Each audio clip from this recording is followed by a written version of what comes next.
दोस्तों, स्वागत करता हूं आप सभी का कॉम्पिटिटिव साइंस विद अक्षय में। आज मैं कराने जा रहा हूं 2500 प्लस क्वेश्चन प्लेटफॉर्म के, जिसमें मैं डेली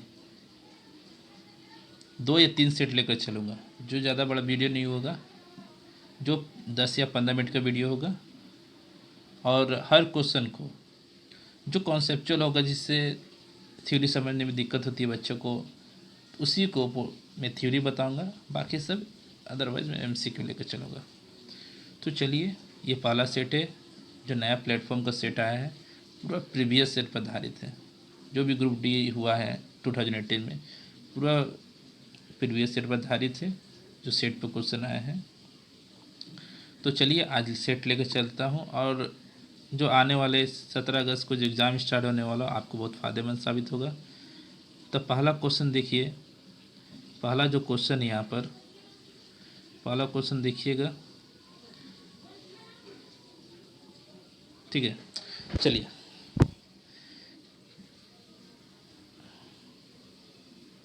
पहला क्वेश्चन देखिए। पहला क्वेश्चन है कि जब तक किसी पिंड पर असंतुलित बल लागू किया जाता है, तब तक इसकी किसमें निरंतर परिवर्तन होता रहता है। तो द्रव्यमान में, आकृति में, चाल में या भार में, किसमें निरंतर परिवर्तन होता रहता है। मास में, ठीक है, आकृति शेप में, स्पीड में या वेट में। यदि कोई इंग्लिश मीडियम का बच्चा होगा तो उसको दिक्कत नहीं होगा, तो मैं टर्म इंग्लिश भी यूज़ करते रहूँगा। तो ये क्वेश्चन है। तो पहले तो हमको समझना पड़ेगा कि असंतुलित बल क्या होता है भैया। असंतुलित बल किसको कहेंगे, संतुलित बल किसको बोलेंगे। यदि ये दोनों पोर्शन को पता रहेगा तो ये क्वेश्चन आराम से सॉल्व हो जाएगा। तो चलिए इसका मैं थ्योरी कॉन्सेप्ट क्लियर कर देता हूँ। चलिए, तो पहला जो इसमें मैं बताने जा रहा हूँ, क्या बताने जा रहा हूँ, बैलेंस फोर्स, ठीक है। बैलेंस फोर्स क्या होता है, संतुलित बल, इसी को बोलते हैं संतुलित बल, ठीक है। इतना समझ में आ जाएगा आप लोग को। देखिए, संतुलित बल क्या होता है। मान लीजिए कोई बॉडी है, ठीक है, और इधर से हम 5 न्यूटन का फोर्स लगा रहे हैं, इधर से भी 5 न्यूटन का फोर्स लगा रहे हैं, ठीक है। जब इधर से 5 न्यूटन का लगाए और इधर से 5 न्यूटन का लगाए, और इसका परिवर्तन नहीं हुआ, इस बॉडी में कोई परिवर्तन नहीं आया, मतलब इसमें क्या हो, स्पीड में, इसका चाल में कोई भी परिवर्तन नहीं आया, मतलब इसका नेट फोर्स क्या हो गया, जीरो हो गया। नेट फोर्स क्या हो गया, जीरो हो गया। मतलब 5 न्यूटन इधर से लगा है, 5 न्यूटन इधर लगा है, दोनों क्या होगा, बराबर हो गया। तो मतलब इसका नेट फोर्स जीरो हो गया। तो इसको बोलते हैं हम लोग संतुलित बल। क्या बोलेंगे, संतुलित बल। समझ में आया। तो इसमें क्या होता है, चाल में परिवर्तन नहीं होता है, याद रखिएगा, चाल में परिवर्तन नहीं होता। किस में, बैलेंस फोर्स में। ये हुआ बैलेंस फोर्स। नेक्स्ट है आपका असंतुलित, ठीक है, अनबैलेंस फोर्स, असंतुलित बल, ठीक है, असंतुलित बल, ठीक है। असंतुलित बल क्या होता है, मान लीजिए कोई बॉडी है, ये कोई भारी भरकम आदमी है, जिसका पावर है 10 न्यूटन का बल लगा रहा है, इधर कोई पतला दुबला आदमी है, 5 न्यूटन का फोर्स लगा रहेगा। तो जब ये 10 न्यूटन वाला आदमी जब इसको क्या करेगा, अपना फोर्स लगाएगा, तो क्या करेगा, इसको ले ले आगे की ओर बढ़ जाएगा। माने ये क्या होगा, आगे निरंतर परिवर्तन होगा। तो किस में परिवर्तन हो रहा है, तो इसमें क्या हो रहा है, चाल में निरंतर परिवर्तन हो रहा है, उसके स्पीड में निरंतर परिवर्तन हो रहा है, ठीक है, उसके स्पीड में निरंतर परिवर्तन हो रहा है, ठीक है। इसका नेट फोर्स जीरो नहीं होगा, क्योंकि ये 10 न्यूटन है और यहाँ 5 न्यूटन है, यहाँ लगा रहे हैं, तो क्या हो रहा है, इससे ज़्यादा ही बल लग रहा है, तो ये आगे क्या हो रहा है, बढ़ा दे रहा है, ठीक है, आगे की ओर लेकर चल जाएगा। तो इसका नेट फोर्स ज़ीरो नहीं होगा। तो जिसका नेट फोर्स ज़ीरो उसको बैलेंस फोर्स, और जिसका नेट फोर्स ज़ीरो नहीं होगा उसको बोलेंगे अनबैलेंस फोर्स। तो इसमें आपका पहला क्वेश्चन में चलते हैं। चलिए, इसमें क्या था यहाँ पर, ठीक है, यहाँ पर चलिए। तो यहाँ पहला जो क्वेश्चन था कि जब तक किसी पिंड पर असंतुलित बल लागू किया जाता है, असंतुलित बल, ठीक है, तो किसमें निरंतर परिवर्तन मतलब बताए थे अभी आपको कि इधर लगाए 10 न्यूटन का और इधर लगाए 5 न्यूटन का। तो क्या हुआ, इसको ले दे मोटका आदमी क्या करेगा, उसको ठेल के आगे लेके चल जाएगा। तो लेके चल जाएगा तो क्या बताया, उसमें चाल में परिवर्तन होगा, चाल में। और इसका फोर्स कभी भी ज़ीरो नहीं होगा। डायरेक्ट क्वेश्चन पूछ भी सकते हैं इसको चेंज करके, इसका नेट फोर्स ज़ीरो नहीं होगा क्योंकि इसका बल ज़्यादा लग रहा है, तो जीरो कहाँ से हो जाएगा, बैलेंस होगा ही नहीं। तो इसी को तो अनबैलेंस फोर्स कहते हैं। तो पहला जो क्वेश्चन का इसका आंसर होगा कि इसमें निरंतर परिवर्तन होगा, तो सी ऑप्शन, चाल में परिवर्तन होगा। ठीक है, कॉन्सेप्ट क्लियर। नेक्स्ट क्वेश्चन में चलते हैं। नेक्स्ट क्वेश्चन है आपका कि उस व्यक्ति को चुने जो एक समान समूह से संबंधित नहीं है। एक समान समूह से मतलब कोई अदर फील्ड से है। तो पहला जो ऑप्शन है अल्बर्ट आइंस्टाइन। तो अल्बर्ट आइंस्टाइन के बारे में समझ लेते हैं कौन कौन सा लॉ दिए थे। पहला ये जो लॉ दिए थे E=mc² के बारे में, ठीक है। और एक जो दिए थे सापेक्षता का सिद्धांत, ठीक है, रिलेटिविटी ऑफ थ्योरी जो दिए थे, सापेक्षता का सिद्धांत दिए थे। तो ये दो हो जाएगा। एडिसन क्या थे, एडिसन बल्ब का आविष्कार किए थे। किसका, बल्ब का आविष्कार किए थे। किसका, बल्ब का आविष्कार किए थे। और ग्राम बेल क्या किए थे, टेलीफोन का, क्या किए थे, टेलीफोन। तो कहीं ना कहीं लोग क्या थे, सब साइंटिस्ट थे, ठीक है, सब क्या थे, साइंटिस्ट थे। और तीसरा जो ऑप्शन है वो है विराट कोहली। ये कौन है, क्रिकेटर है हमारे भारतीय क्रिकेट टीम के। चलिए, तो नेक्स्ट क्वेश्चन समझ में आ गया, तो ये अलग हो जाएगा, ऑप्शन सी हो जाएगा। नेक्स्ट चलते हैं। जब कोई वस्तु चलिए, जब कोई वस्तु वृत्तीय पथ पर गति करती है तो घूर्णन करती हुई केंद्र की ओर लगने वाला बल क्या कहलाता है। केंद्र की ओर लगने वाला बल क्या कहलाता है। तो देखिए, बोल रहा है कि किस में चल रहा है भाई, तो वृत्तीय पथ पर चल रहा है। मतलब इस तरह से कोई आदमी चल रहा है, ठीक है। माना ग्राउंड में जो चलता है ना, मान लो ग्राउंड में जो कोई धावक दौड़ रहा है, 200 मीटर का 400 मीटर का है, चाहे 600, कुछ भी हो सकता है। मान लो कोई ग्राउंड में इस तरह से चल रहा है, ठीक है। तो वो बोल रहा है कि जब कोई वस्तु वृत्तीय पथ पर गति करती है तो घूर्णन करती हुई वस्तु केंद्र की ओर, ठीक है, केंद्र की ओर क्या है, केंद्र की ओर लगने वाला बल, केंद्र की ओर लगने वाला जो बल होता है उस बल को क्या बोलते हैं, ठीक है। केंद्र की ओर लगने वाला बल को क्या कहते हैं।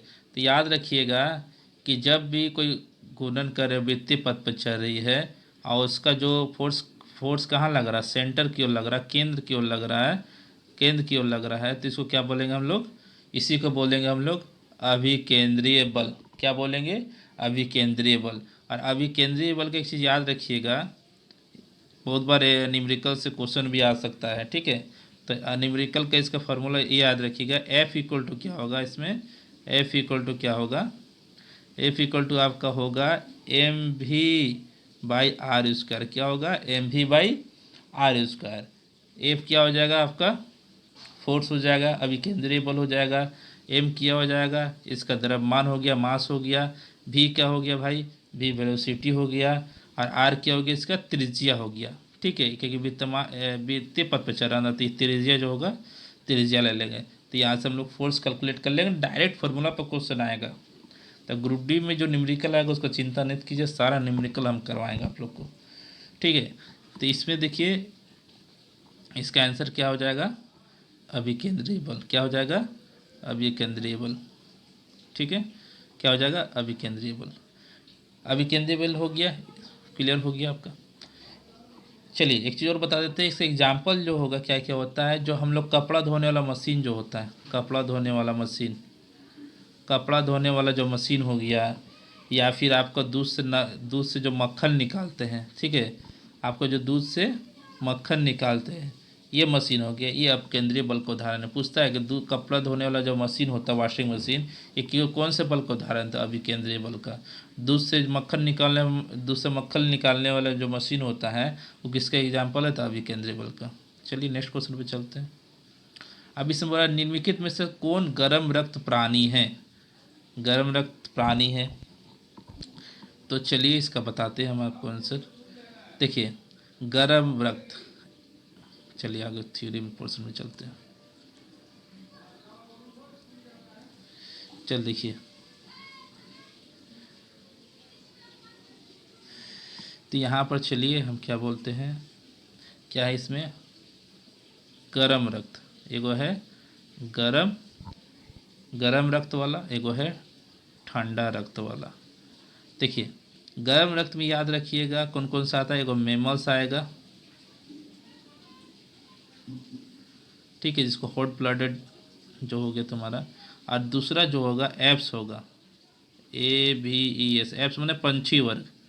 क्या होगा? पंछी वर्ग जो हो गया। मेमल्स में हम लोग आ गए, बेल्स BC में आता है, ठीक है। और ठंडा मैंने कोल्ड ब्लडेड कौन सा होता है? तो कोल्ड ब्लडेड होगा तुम्हारा रेप्टाइल हो गया। रेप्टाइल मतलब क्या होता है? सरीसृप, ठीक है।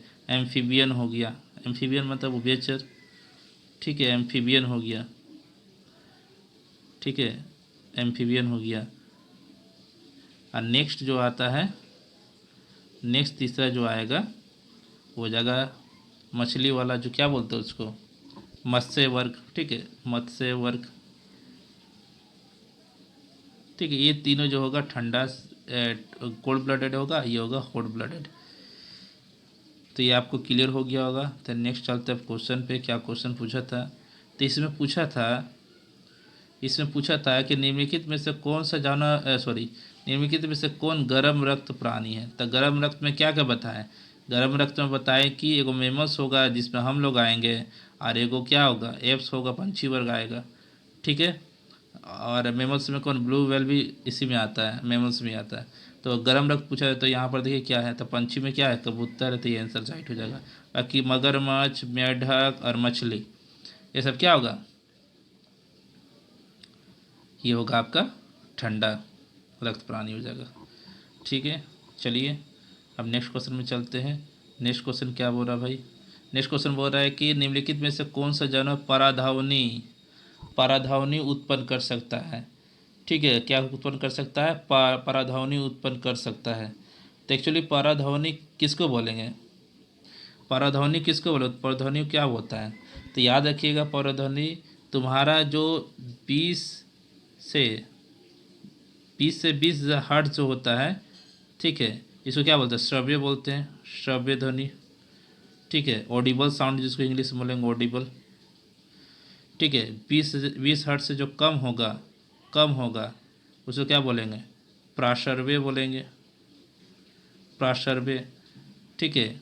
और अवश्रव्य, इसके हिंदी में हमको पता नहीं सर, इसका क्या बोलते हैं। चलिए तो इसको क्लियर करते हैं आगे, क्या चीज़ होता है ये, ठीक है। ये यहाँ पर क्लियर करते हैं आगे पूरा आप लोग को, ठीक है। ये आपको क्लियर करते हैं यहाँ पर। चलिए पहला तो हमको समझना होगा कि श्रव्य ध्वनि क्या होता है, ठीक है। प्राश्रव्य क्या होता है, ठीक है। अवश्रव्य क्या होता है, अवश्रव्य, हिंदी थोड़ा कठिन है यहाँ पर। चलो यहाँ पर देखते हैं श्रव्य। ये तो हो जाएगा आपका क्या, ये हो जाएगा आपका ऑडिबल, जिसको हम लोग सुन सकते हैं। कितना आएगा? 20 से 20,000 हर्ट्ज, ठीक है। 20 के हर्ट्ज लिख दे रहे हैं यहाँ पर, के हर्ट्ज, 20 से 20,000 हर्ट्ज हो जाएगा। ये प्राश्रव्य हो गया। प्राश्रव्य क्या हो जाएगा? 20,000 हर्ट्ज से ज़्यादा। अब 20 से कम जो हो जाएगा, 20 हर्ट्ज से कम जो हो जाएगा उसको बोलते हैं अश्रव्य, ठीक है। तो प्राश्रव्य में कौन कौन सा हो जाएगा? जो हो जाएगा तुम्हारा, तो प्राश्रव्य में याद रखना, चमगादड़ हो गया, चूहा हो गया, डॉल्फिन हो गया, ये सब प्राश्रव्य ध्वनि उत्पन्न करता है, ठीक है। और पोइसेस भी उसी में आ जाता है, तो याद रखना। नेक्स्ट क्वेश्चन देखते हैं, निम्नलिखित में से कौन सा, ठीक है, बोल रहा है निम्नलिखित में से कौन सा जानवर परागध्वनि उत्पन्न कर सकता है। ठीक है, तो परागध्वनि क्या क्या बोले उत्पन्न कर सकता है, तो परागध्वनि बोले कि चमगादड़ भाई, चमगादड़ उत्पन्न कर सकता है। ठीक है, चूहा बोले उत्पन्न कर सकता है, डॉल्फिन उत्पन्न कर सकता है। ठीक है, और क्या जगह पोरपोइसेस, एग्जाम्पल याद रखिएगा पोरपोइसेस। तो यहाँ पर क्वेश्चन क्या है कि कौन परागध्वनि उत्पन्न कर सकता है, इसका आंसर क्या हो जाएगा, इसका आंसर हो जाएगा पोरपोइसेस। ठीक है, इसका हो जाएगा पोरपोइसर। नेक्स्ट क्वेश्चन में चलते हैं।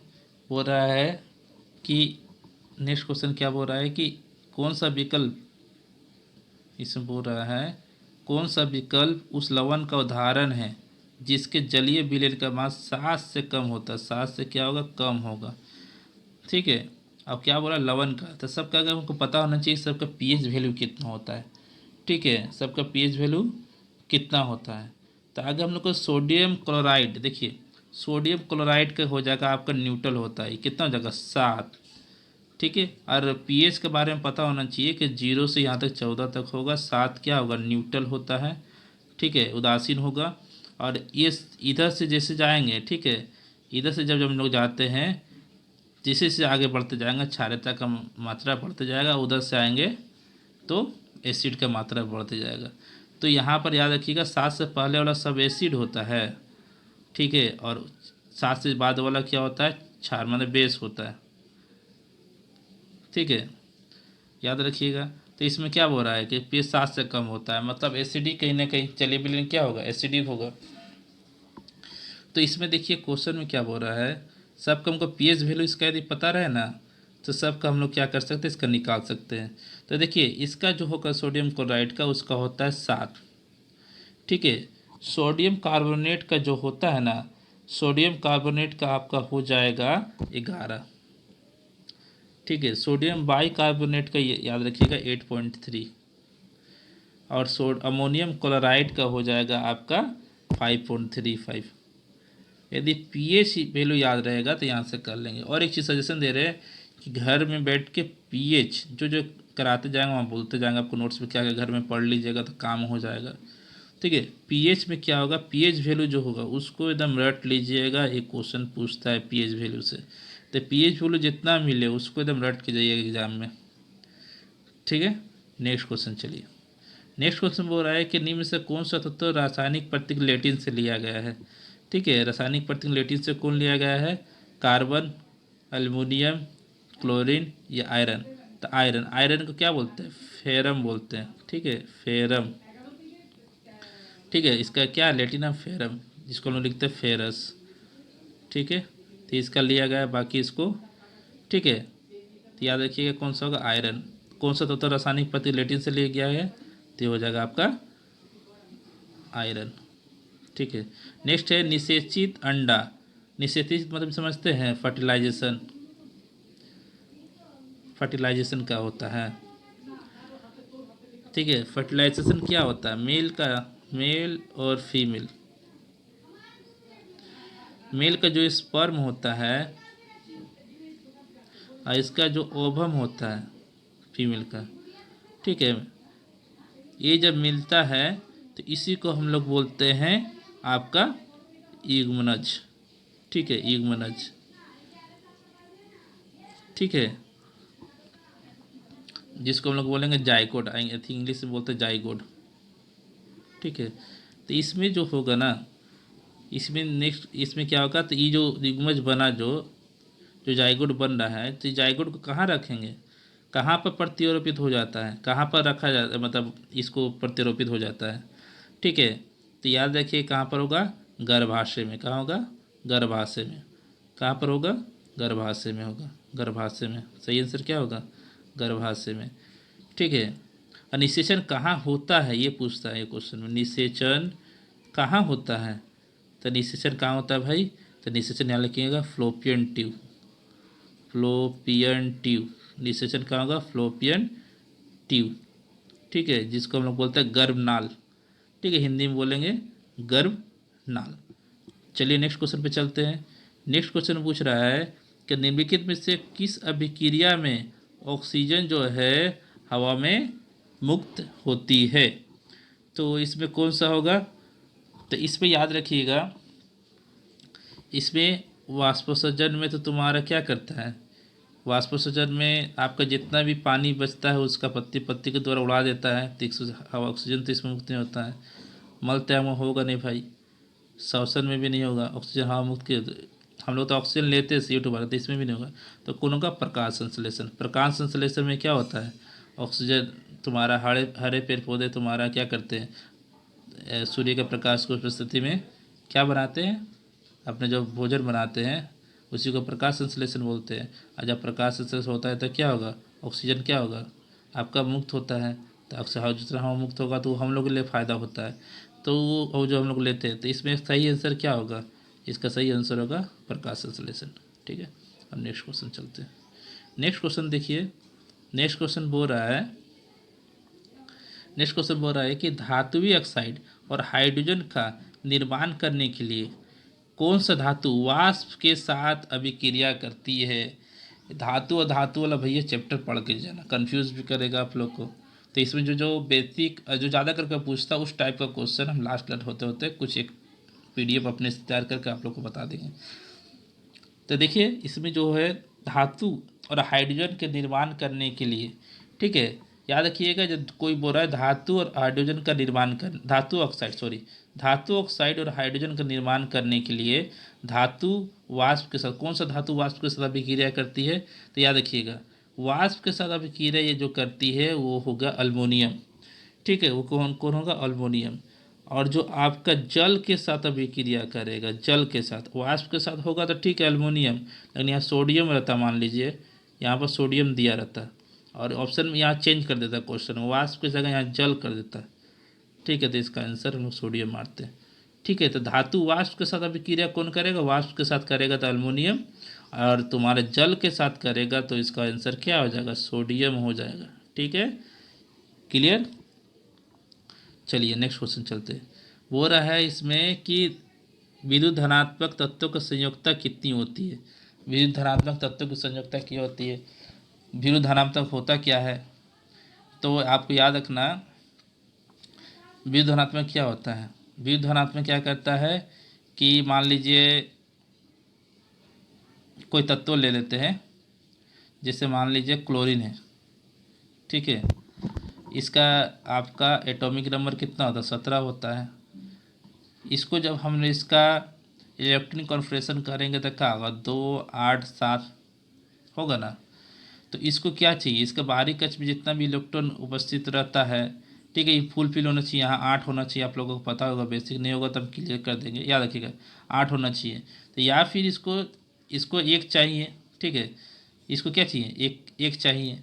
यदि इसको 1 चाहिए तो ये पूरा फुलफिल हो जाएगा। ठीक है, तो इसमें क्या होगा? यदि इस 1 ले लेगा, ठीक है, तो ये क्या हो जाएगा? नेगेटिव हो जाएगा। क्या हो जाएगा? नेगेटिव हो जाएगा। ठीक है, और यदि कोई एलिमेंट है जो अपना इलेक्ट्रॉन त्याग दे रहा तो उसको हो जाएगा पॉजिटिव। तो यहाँ पर क्वेश्चन बोल रहा है कि इसमें क्वेश्चन बोल रहा है कि विद्युत धनात्मक तत्वों की संयोजकता क्या होती है। तो मतलब क्या बोला? जो इलेक्ट्रॉन त्यागना, इलेक्ट्रॉन, ठीक है, इलेक्ट्रॉन क्या होगा? त्यागना। इलेक्ट्रॉन यदि आप त्याग दे रहे हैं, इलेक्ट्रॉन, ठीक है, इलेक्ट्रॉन आप यदि त्याग दे रहे हैं तो उसको क्या बोलेंगे हम लोग? विद्युत धनात्मक। क्या बोलेंगे?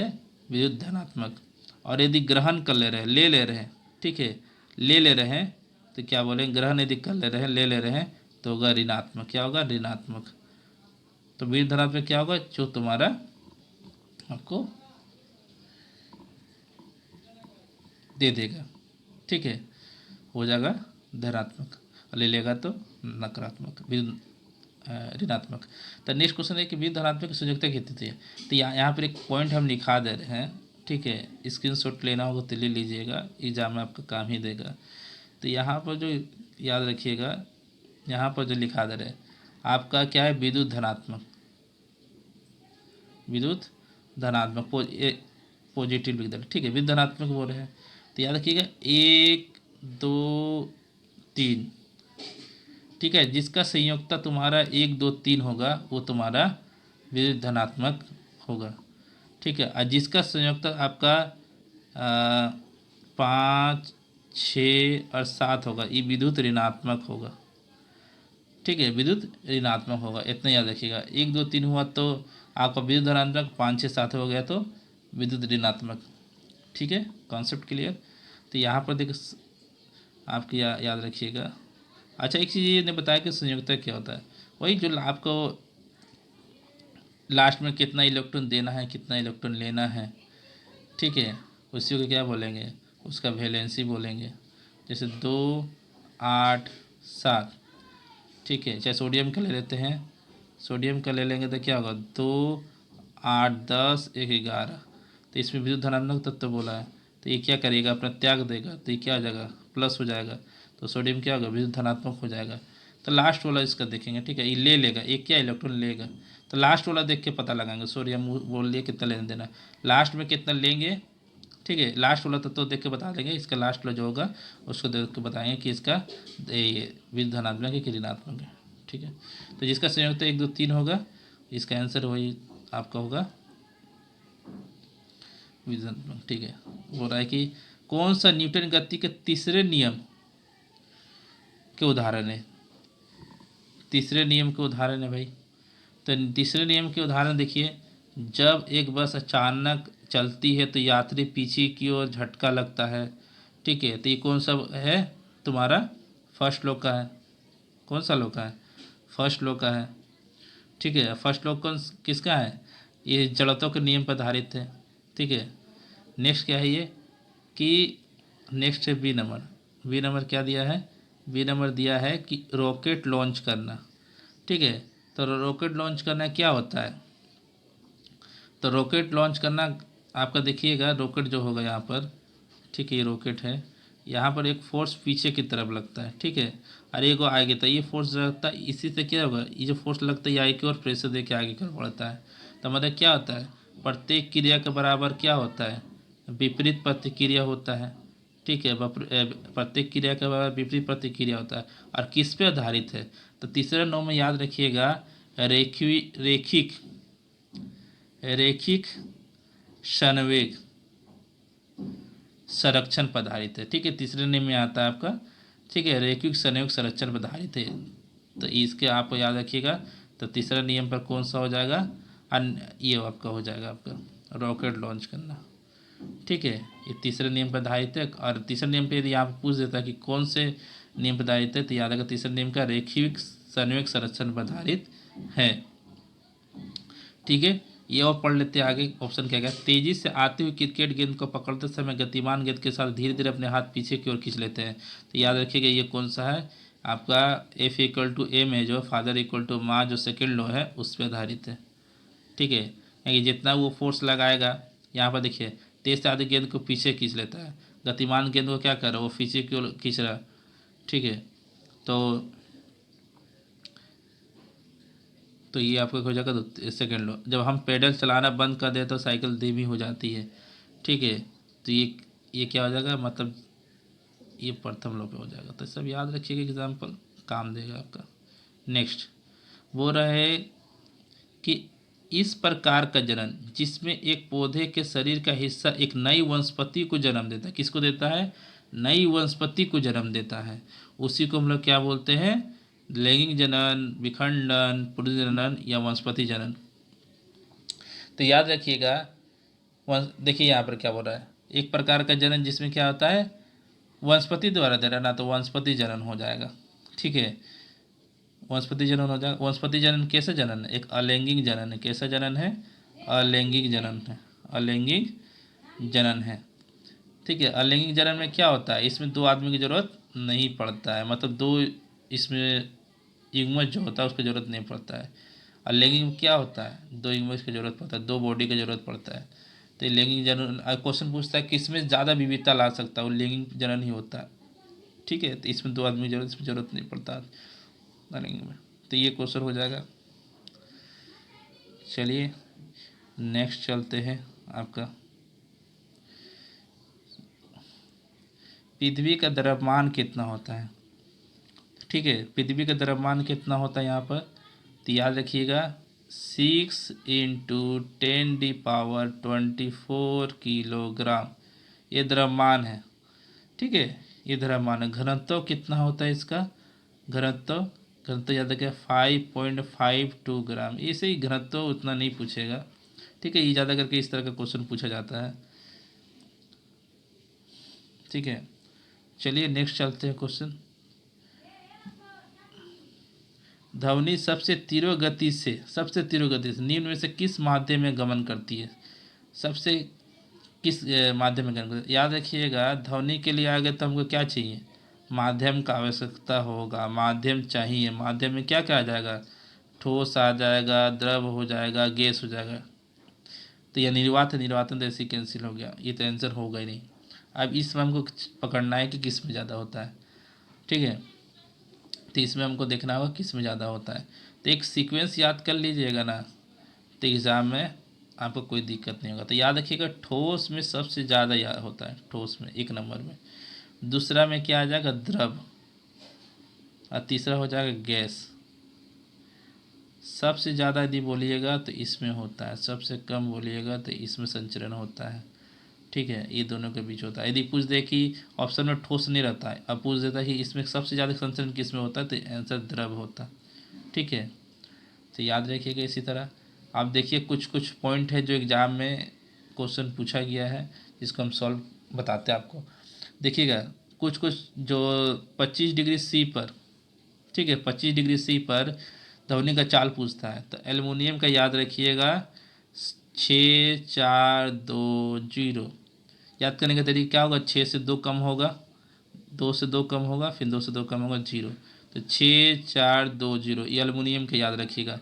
नेक्स्ट है आपका निकेल, कि आपको नेक्स्ट पेज में बताते हैं। चलिए यहाँ पर आपको क्या होगा, क्लियर करेंगे आपको।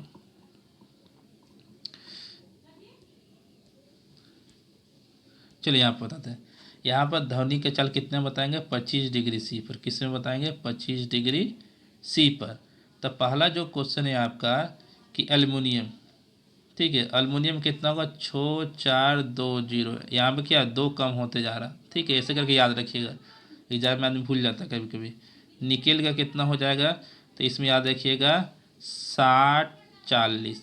60 है, उसमें 20 और कम कर देंगे तो 40, ये जगह निकेल का, ठीक है।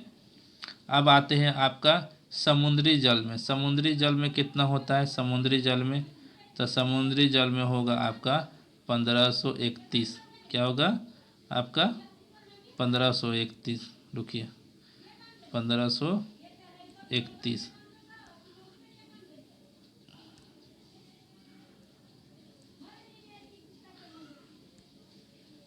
1531 हो जाएगा,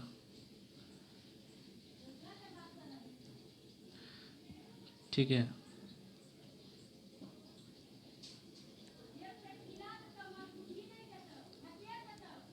रुकिए 1 मिनट, आपका पेन कलर चूज कर लेते हैं।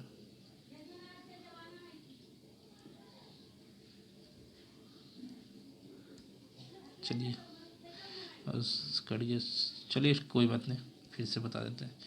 तो 25 डिग्री सी पर याद रखिएगा एल्युमिनियम का, ठीक है। क्या बताते हैं, 6420, ये 2 कम होते रहेगा।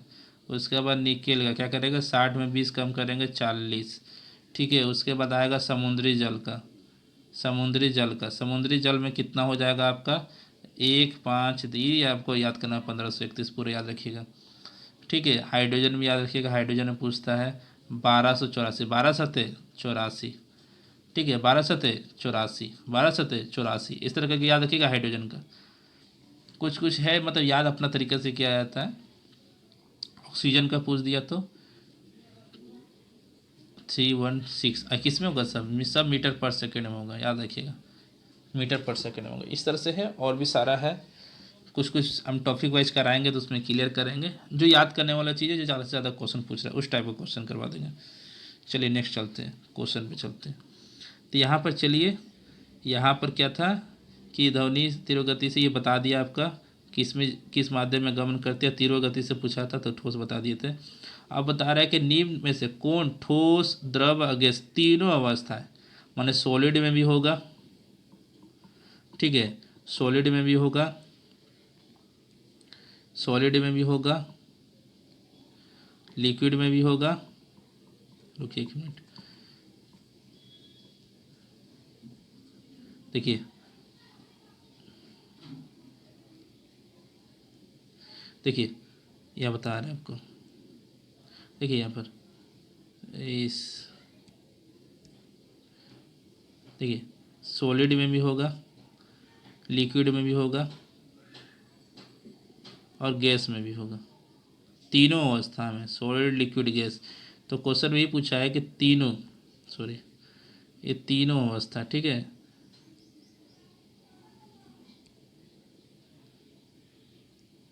तीनों अवस्था, ठीक है, ठोस लिक्विड गैस तीनों अवस्था में पाए जाते हैं। तो तीनों अवस्था में क्या पाया जाता है भाई? तो तीनों अवस्था में आपका क्या हो जाएगा? अधातु हो जाएगा। क्या हो जाएगा? अधातु।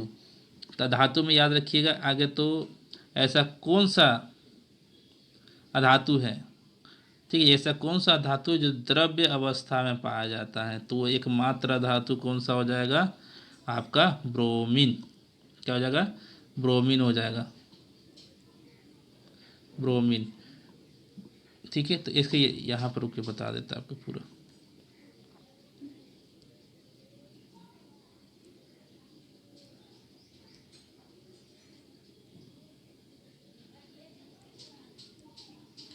चलिए यहाँ पर बताते हैं। यहाँ पर क्या बता देते हैं? क्या धातु की संख्या पूछा था ना, तीनों अवस्था में होते, तीनों धातु का तीनों अवस्था में होती है। तो धातु के यहाँ पर लिखते हैं, तो आगे यहाँ लिखते हैं क्या? ठोस, द्रव और गैस, ठीक है, तीनों अवस्था में होती है। धातु की संख्या पीरियोडिक टेबल में कितनी है? 22। ये भी क्वेश्चन पूछा, धातु की संख्या कितनी है? तो 22 है। एक तो हो जाएगा आपका द्रव जो ब्रोमीन है, पूछता है कि एक धातु का नाम बताए जो द्रव्य अवस्था में पाया जाता है, तो ये हो जाएगा ब्रोमीन। ठोस में कितने हो जाएगा? ठोस में 11 को हो जाएगा, ठीक है। ठोस में कितना को हो जाएगा? ठीक है, ठोस में नहीं, सॉरी, ठोस में 10 को होता है, और गैस में जो होता है, ठीक है, गैस में आपका 11 को हो जाएगा। तो 11 के 12, 12 10 22, तो टोटल क्या हो जाएगा? 22 को। जब 22 को अधातु होता है, ठीक है, 22 को अधातु होता है, ठीक है। तो यहाँ पर तीनों अवस्था में पूछा था, तीनों अवस्था में बता दिया। धातु की संख्या पीरियोडिक टेबल में कितनी होगी? धातु की संख्या पीरियोडिक टेबल में कितनी होगी? तो कितना होगी? 22, ठीक है। तो अब नेक्स्ट चलते हैं नेक्स्ट क्वेश्चन पे। नेक्स्ट क्वेश्चन पूछ रहा है कि किसी क्षैतिज, ठीक है, किसी क्षैतिज